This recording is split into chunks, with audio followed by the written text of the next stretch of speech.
राजासजी महाली सौख्ये कधी मिळाली, ती सर्व प्राप्त झाली या झोपडीत माझ्या.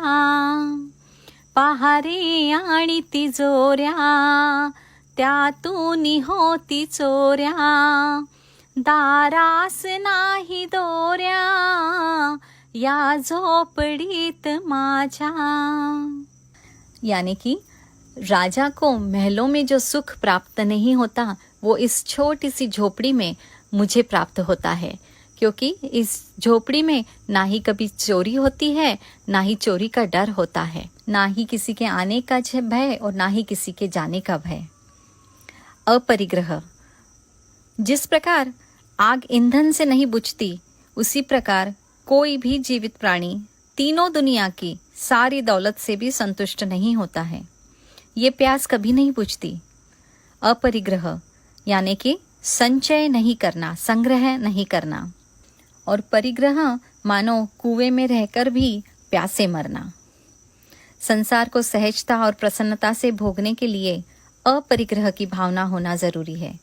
सामान्यतः हम इसे त्याग समझते हैं, लेकिन ये त्याग नहीं. हमें जिन वस्तुओं की जरूरत है उन्हें जरूर उपभोग करिए, लेकिन एक लिमिट के साथ. उसके प्रति आसक्ति ना रखते हुए, गैर जरूरी चीजों का संग्रह ना करते हुए. जो व्यक्ति अपरिग्रह भाव से जीता है वह शरीर, मन एवं मस्तिष्क के आधे से ज्यादा संकटों से यूं ही मुक्त हो जाता है. परिग्रह हमें जीवन भर भौतिक संपदा के पीछे भागने को मजबूर कर देता है, और फिर उसके साथ आता है, अनचाहे अनकहे ही आ जाता है, स्वार्थ, लालच, लोभ, क्रोध, मान.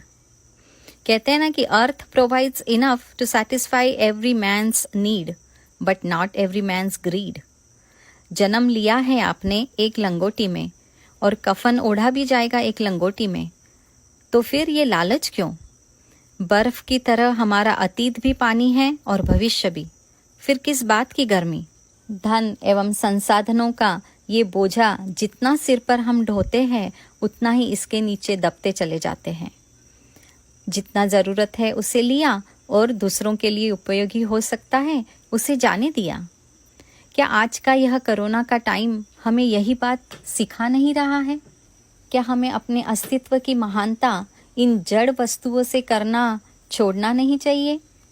Let it go, let it go, let it go. हमें साधु बनकर ही सारे नियमों का पालन करना है ये जरूरी नहीं है, अपितु संसार में गृहस्थाश्रम में रहकर भी छोटे छोटे नियमों को अपनाकर हम बैलेंस्ड, संतुष्ट और सुखी जीवन जी सकते हैं. जय जिनेंद्र.